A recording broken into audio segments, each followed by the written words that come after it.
Patre et Filii et Spiritus Sancti. Amen. Que la grâce et la paix du Christ soient avec vous. Bon, Aymen. Donc là, ça va être la première vidéo d'une série de vidéos qui vont répondre à ta prétention d'avoir répondu à mon livre, et notamment concernant Daniel. Donc cette première vidéo va se cantonner déjà, enfin, on va démarrer déjà rien que par le titre.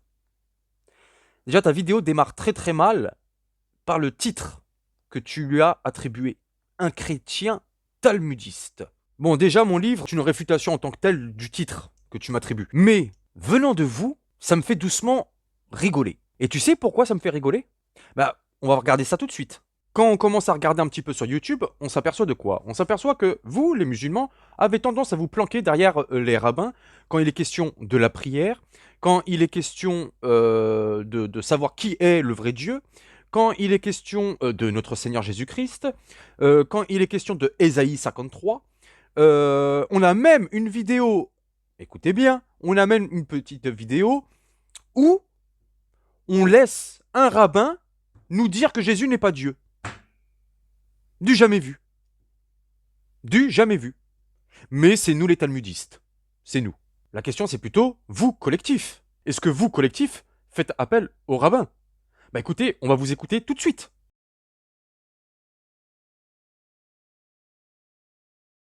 Et ça, c'est encore une fois la réalisation de Genèse chapitre 17, verset 20, où l'Éternel, il prophétise, il annonce à Abraham que Ismaël va devenir une grande nation qui sera multipliée à l'infini, à l'infini, à l'infini. Cette nation-là ne peut être que l'islam, et tous les juifs sont d'accord avec ça. Que la nation qui va arriver, que la nation d'Ismaël, elle s'est accomplie avec l'islam.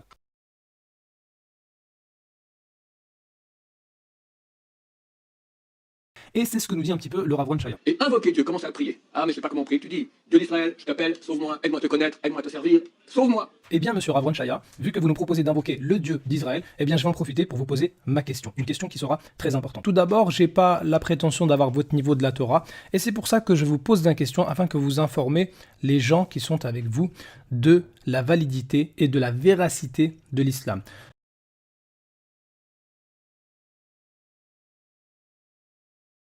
Ça, c'est cadeau pour toi, tonton.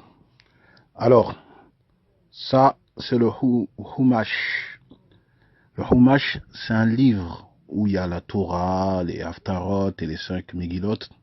Et en fait, il y a un commentaire des plus grands rabbins de l'histoire du judaïsme, qui sont regroupés à travers les siècles, les plus grands sages Tanaïm de rabbinique, que ce soit de la partie occidentale, la partie séférade ou les Askénazes, bref. Alors maintenant, regarde, on va dans Genèse chapitre 17, verset 20. Le passage, bien entendu, tu le connais. C'est le passage où on parle de Ismaïl. Tu connais le passage. Donc dans chapitre 17, verset 20, Quant à Ismaël, je l'ai entendu, voici je l'ai béni, je le ferai fructifier et je le multiplierai prodigieusement. Il engendra 12 princes et je ferai de lui une grande nation. Comme tu vois, maintenant on va regarder le commentaire rabbinique. Qu'est-ce qu'ils nous en disent? Ils nous disent, dans ce passage, nous voyons que l'accomplissement de la promesse faite ici à Ismaël a mis 2333 ans à s'accomplir avec l'essor de l'islam au 7e siècle de l'ère courante. C'est-à-dire que par ce passage, ils disent que la promesse que Dieu il a fait de dire que oui, je bénis Ismaël, je ferai de lui une grande nation, il se multipliera jusqu'à l'infini. Bah alors, il y a là tous les plus grandes autorités rabbiniques du judaïsme qui s'accordent que ce passage parle de l'islam. Donc selon un texte de la Torah, confirmé par les rabbins, Dieu, il a béni l'islam. Alors, qu'est-ce qu'on vient d'entendre là dans ces trois extraits de vidéo? Bah, c'est très clair. On a le collectif Al-Hanifia qui cherche à se rassurer auprès de talmudistes. Donc c'est quand même le comble de me faire taxer de talmudiste par des gens qui cherchent à se faire rassurer par des talmudistes. Ah, attendez, ce qu'on va faire, c'est qu'on va mieux les écouter. Tout d'abord, j'ai pas la prétention d'avoir votre niveau de la Torah, et c'est pour ça que je vous pose des questions afin que vous informez les gens qui sont avec vous. Et c'est pour ça que je vous pose des questions afin que vous informez les gens qui sont avec vous.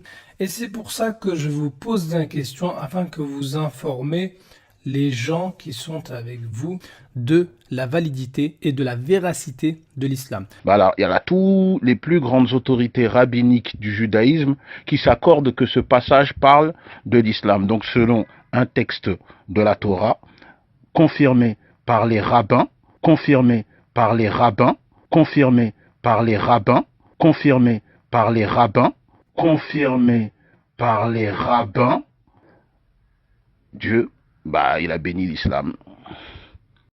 Bref, en fait, ce que vous faites, c'est ce qu'on appelle l'argument d'autorité.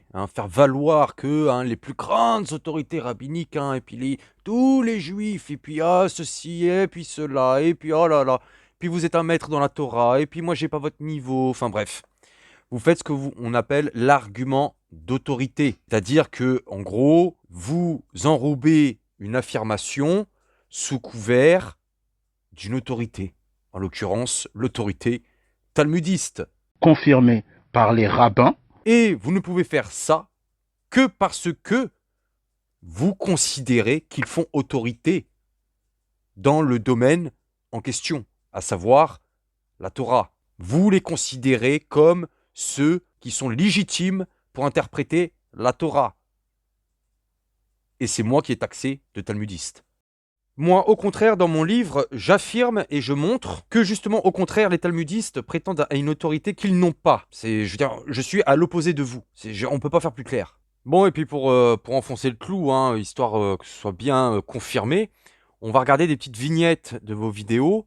On va même pas écouter parce que bon, mais juste les petites vignettes, c'est intéressant. Alors déjà, on a une première vidéo. Bon, un rabbin reconnaît que Mohammed est prophétisé. Bon, ok. Ensuite, on a sur la question de l'adoption en islam. Vous mettez en titre l'adoption en islam. Un rabbin réfute 2 chrétiens. Un rabbin réfute 2 chrétiens sur l'adoption en islam. Bon, ok, pourquoi pas. Et la meilleure, le pompon sur la Garonne, l'idolâtrie à propos de la Kaaba. Vous mettez en titre les rabbins réfutent les chrétiens. Je crois que plus talmudiste que ça, tu meurs. Alors, il y a là tous les plus grandes autorités rabbiniques du judaïsme qui s'accordent que ce passage parle de l'islam. Donc, selon un texte de la Torah, confirmé par les rabbins, Dieu, il a béni l'islam. Tout d'abord, j'ai pas la prétention d'avoir votre niveau de la Torah, et c'est pour ça que je vous pose des questions afin que vous informez les gens qui sont avec vous de la validité et de la véracité de l'islam.